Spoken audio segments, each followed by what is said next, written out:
Senang dapat kembali bertemu dengan Anda. Apa kabar? Semoga sukacita dan kabar baik adalah bahagian daripada kehidupan kita. Dan tak terasa kita telah menginjakkan kaki di tahun 2023 sebagai tahun yang baru dan juga tahun yang sangat berharga bagi kita semua. Harapan dan doa semoga di tahun 2023 ini lebih baik dari tahun sebelumnya. Dan kesempatan kali ini kita akan sharing untuk mengenal kepemimpinan yang bersifat demokratis yang kita akan bagi dalam dua bagian, yaitu yang pertama adalah mengenal pengertian dari kepemimpinan yang bersifat demokratis, dan yang kedua adalah mengenal ciri-ciri kepemimpinan yang bersifat demokratis.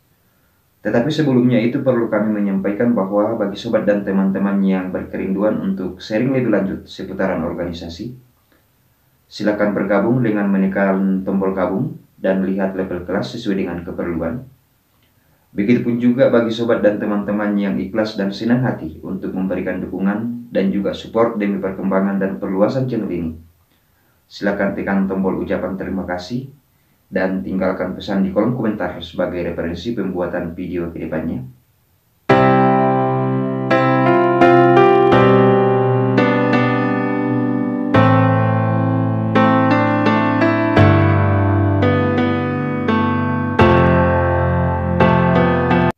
Kepemimpinan yang bersifat demokratis adalah salah satu cara atau langkah-langkah yang digunakan oleh seorang pemimpin organisasi untuk mengemban amanah organisasi yang mengedepankan kerjasama antar tim atau kekompakan antar tim, dan juga menerapkan beberapa prinsip utama, yaitu instruksi, konsultasi, partisipasi, dan juga pendelegasian wewenang.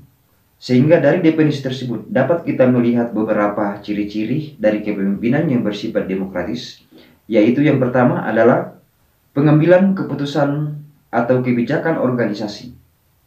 Tentunya selalu dilaksanakan melalui asas musyawarah mufakat, sehingga keputusan atau kebijakan yang diambil tersebut bukanlah semata-mata tanggung jawab dari pemimpin organisasi, tetapi merupakan tanggung jawab bersama antar komponen-komponen organisasi. Kemudian yang kedua adalah kepemimpinan yang bersifat demokratis. Tentunya selalu mengedepankan dan juga mengutamakan kekompakan dan juga kerjasama antar tim untuk mewujudkan dan mengimplementasikan kekompakan atau kerjasama antar tim tersebut.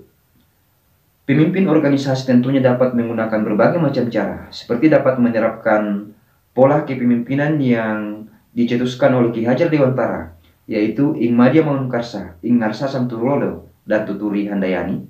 Yang ketiga adalah pola kepemimpinan yang bersifat demokratis, tentunya mengedepankan prinsip pendelegasian wewenang.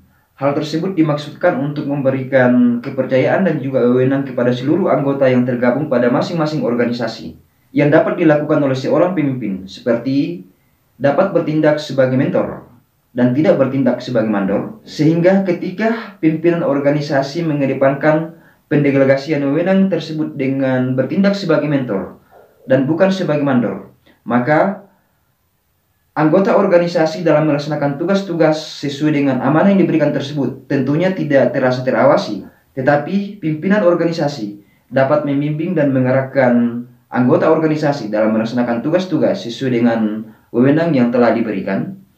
Kemudian yang keempat adalah kepemimpinan yang bersifat demokratis. Tentunya juga dapat terlihat dari cara atau langkah-langkah seorang pemimpin untuk mengemban amanah organisasi, seperti seorang pemimpin organisasi tentunya dapat menyeimbangkan atau mensinkronisasikan antara kepentingan pribadi dan kepentingan organisasi, sehingga kepemimpinan yang bersifat demokratis tersebut diharapkan tidak mementingkan kepentingan pribadi dan mengabaikan kepentingan bersama dalam tubuh organisasi. Kemudian yang kelima adalah kepemimpinan yang bersifat demokratis juga mengedepankan prinsip partisipasi, di mana prinsip partisipasi dimaksudkan agar seluruh anggota tim atau seluruh anggota yang tergabung pada masing-masing organisasi diharapkan dapat berpartisipasi dalam rangka melaksanakan kegiatan-kegiatan organisasi demi untuk mewujudkan visi dan misi organisasi. Yang terakhir, yang keenam adalah kepemimpinan yang bersifat demokratis. Tentunya juga dapat dilihat ketika pemimpin organisasi tersebut dapat menerapkan prinsip konsultasi. Prinsip konsultasi dimaksudkan agar Seorang pemimpin organisasi tentunya dapat bersifat terbuka untuk memberikan ruang dan kesempatan kepada seluruh anggota organisasi. Sehingga ketika pimpinan organisasi tersebut bersifat terbuka, maka seluruh anggota organisasi tidak merasa segan demi untuk mendapatkan petunjuk dalam rangka pelaksanaan tugas-tugas dari seluruh anggota yang tergabung pada masing-masing organisasi.